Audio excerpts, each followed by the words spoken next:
ನಮಸ್ತೆ ಸ್ನೇಹಿತರೆ, Shruti's homely corner ಅಡುಗೆ ಮನೆಗೆ ಸ್ವಾಗತ. ಇವತ್ತಿನ ರೆಸಿಪಿ ಏನಂದ್ರೆ ಮಾವಿನ ಹಣ್ಣಿನ ಶ್ರೀಕರಣಿ ಮಾಡೋದು ಹೆಂಗಂತ ನೋಡುಂಬರ್ರಿ.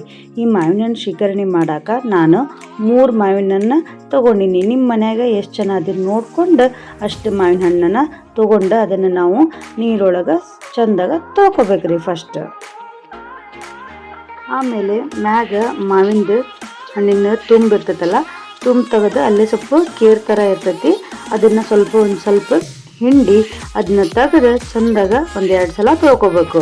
ಆಮೇಲೆ ಮತ್ತೆ ಚಲೋ ನೀರು ತೊಗೊಂಡು ಅದರೊಳಗೆ ಮಾವಿನ ಹಣ್ಣಿನ ರಸ ಎಲ್ಲ ತೆಗಿಬೇಕ್ರಿ. ಕೊಪ್ಪ ಅದು ರಸ ಎಲ್ಲ ತೆಗೆದು ಚಂದಾಗ ಹಿಂಡ್ಕೊಂಡು ಒಂದು ಸೈಡ್ ಒಗಿಬಾರ್ದ್ರಿ, ಅದನ್ನು ತೊಗಟಿನ ಹಂಗೆ ಇಡ್ಬೇಕು.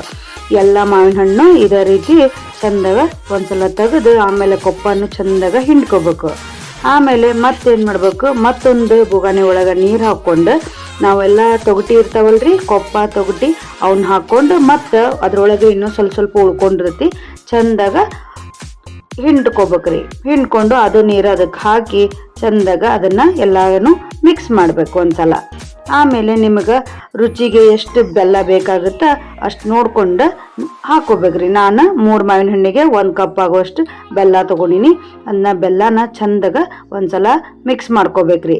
ಕರಗಿಂದ ನಾವೇನು ಮಾಡ್ಬೇಕ್ರಿ, ಏಲಕ್ಕಿ ಪುಡಿ ಇರ್ತೈತಲ್ಲ ಅದನ್ನು 1 ಟೇಬಲ್ ಸ್ಪೂನ್ ಏಲಕ್ಕಿ ಪುಡಿ ಹಾಕಿ ಚಂದಾಗ ಮಿಕ್ಸ್ ಮಾಡ್ಕೊಂಡ್ರೆ ನಮಗೆ ಮಾವಿನ ಹಣ್ಣಿನ ಶ್ರೀಕರಣಿ ರೆಡಿ ಆಕೈತಿ. ಹಂಗಾನು ಇದನ್ನು ಗ್ಲಾಸಿಗೆ ಹಾಕ್ಕೊಂಡು ಕುಡಿಬೋದು. ಇಲ್ಲಪ್ಪ ಬೇಡ ಅಂದ್ರೆ ನೀವು ಚಪಾತಿ ಜೊತೆಗೆ ಹೋಳಿಗೆ ಜೊತೆಗೆ ಬೆಸ್ಟ್ ಕಾಂಬಿನೇಷನ್ ರೀ ಇದು. ಒಂದ್ಸಲ ನೀವು ಮನೆಯೊಳಗೆ ಮಾಡಿರಿ, ಹೆಂಗಾಗೈತಿ ಅಂತ ನನಗೆ ಕಮೆಂಟ್ ಮೂಲಕ ತಿಳಿಸೋದನ್ನು ಮರಿಬೇಡ್ರಿ. Thank you so much.